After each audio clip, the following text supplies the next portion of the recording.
Hello guys, मेरे कुमार बिंद। हम आज कोडिंग के अगला टाइप पढ़ने वाले हैं। जो टाइप नंबर 4 है उसका नाम है आपका शब्द प्रतिस्थापन। कोडिंग पर आधारित प्रश्न होंगे। इसमें क्या होता है कि बहुत अच्छा, मतलब कि इजी, बहुत अच्छा टाइप होता है और बहुत इजी होता है।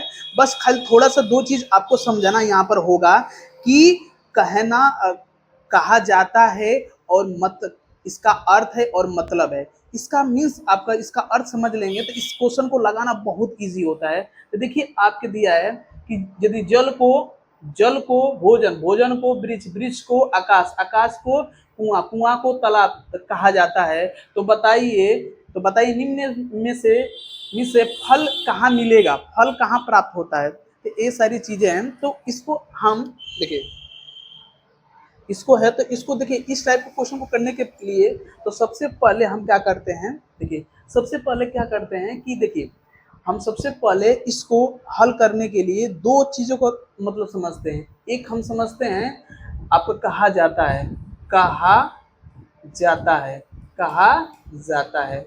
एक सेंटेंस आएगा, एक आएगा मतलब या अर्थ का अर्थ है। बस समझ आया। तो दो, यदि कहा जाता है या मतलब है या अर्थ है तो इसमें थोड़ा सा यही दो टाइप के क्वेश्चन आते हैं पेपर में। तो इसका थोड़ा सा आप समझिए। यदि कहा जाता है तो जैसे मैं बोल दिया दिल्ली को मुंबई कहा जाता है, मुंबई कहा जाता है। तो इसका जस्ट बाद वाला आंसर आपका आता है। मतलब कि जैसे दिल्ली को मुंबई कहा जाता है तो इसके जस्ट वाला बाद वाला जो शब्द आते हैं वो आंसर होते हैं। आप समझिएगा। इसे अर्थ अर्थ और मतलब का जब आता है जस्ट बिफोर, मतलब पहले वाला जो आपका शब्द का चर्चा किया जाएगा वो आपका आंसर होता है। तो हम इसको देखिए, इस तरह आपको नहीं समझ में आ रहा होगा कि कहा जाता है या मतलब क्या अर्थ है। तो चलिए इसको क्वेश्चन को लेकर इस चीज को हम समझते हैं कि कहा क्या जा रहा है। देखिए आपको, देखिए एक क्वेश्चन है आपके सामने, देखिए दिया है यदि जल को भोजन, भोजन को वृक्ष, वृक्ष को आकाश और आकाश को कुआं और कुआं को तालाब कहा जाता है। तो बताइए निम्न में से किस हमें फल कहाँ मिलेगा। बात समझाए, हमें फल कहाँ से मिलेगा। देखिए फल हमको पेड़ से मिलता है, वृक्ष से मिलता है। तो सबसे पहले हम समझते हैं कि देखिए जल को भोजन, भोजन को वृक्ष और वृक्ष को आकाश कहा जाता है। क्या कहा जाता है? आकाश। और देखिए मैं बताया ना कि फल कहाँ मिलेगा, आपको वृक्ष पर मिलेगा। अब वृक्ष किससे संबंधित है? आकाश से। किसको कहा जा रहा है? आकाश। तो आंसर क्या होगा आपका? आकाश होगा। बात समझ आया? बात क्लियर हुआ? तो आंसर आपका क्या होगा? आकाश एकदम सही होगा। तो यदि कहा जाता है मतलब कि यहाँ पर देखिए, यहाँ पर क्या दिया? निम्नलिखित निम्न से हमें फल मिलेगा। कहाँ पर मिलेगा? वृक्ष में मिलता है ना जी। अब वृक्ष को क्या कहा जा रहा है? आकाश। क्या कहा जा रहा है? आकाश। तो इसलिए आंसर क्या होगा हमारा? आकाश होगा। बात क्लियर हो गई होगी।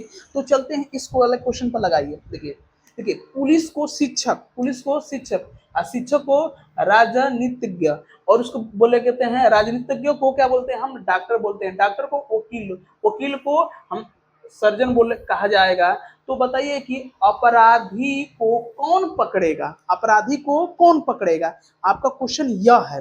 तो हम इस चीज को देखते हैं कि अपराधी को कौन पकड़ेगा। तो आपको पता है कि पुलिस है। तो देखिए पुलिस को क्या कहा जा रहा है? शिक्षक। पुलिस को क्या कहा जा रहा है जी?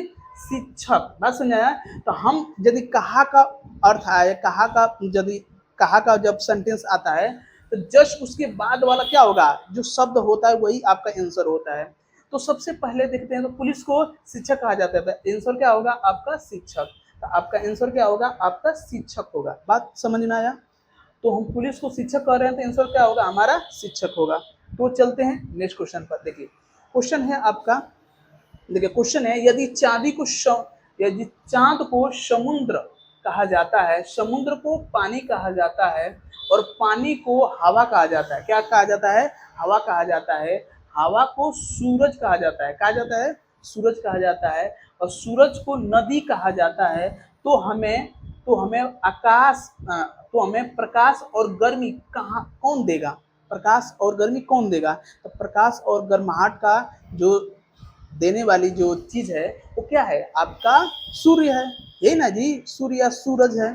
तो इसमें देखिए सूरज के बाद वाला किसका चर्चा किया गया है? सूरज के जस्ट बाद वाला जो आपका आ रहा है उसको क्या कहा जा रहा है? सूरज को क्या कहा जा रहा है? नदी। नदी कहाँ कहा जा रहा है जी? नदी। तो सूरज को नदी कहा जाता है, इसलिए ऑप्शन नंबर क्या होगा? डी वाला आपका क्या होगा? एकदम सही होगा। तो सूरज को नदी कहा जा रहा है। बात क्लियर हुई? तो चलते हैं नेक्स्ट क्वेश्चन पर। नेक्स्ट क्वेश्चन है, यदि सफेद को नीला, नीला को लाल, लाल को पीला, पीला को हरा, हरे को काला, काले को बैगनी और बैगनी को नारंगी कहा जाता है, तो मानव का खून का रंग क्या है?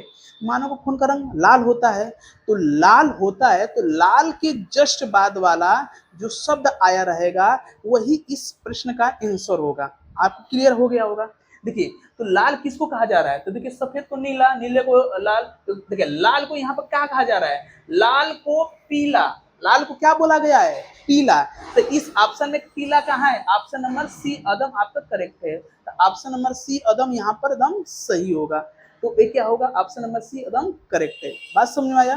तो इस प्रश्न का आंसर क्या होगा? आपका सी। तो जो खून के बारे में बताया जा रहा है, अब खून का होता है लाल, और लाल को यहाँ पर क्या कहा जा रहा है? पीला। इसलिए आंसर क्या होगा? सी, जो आपका पीला यहाँ पर प्रेजेंट है। बात समझ आया?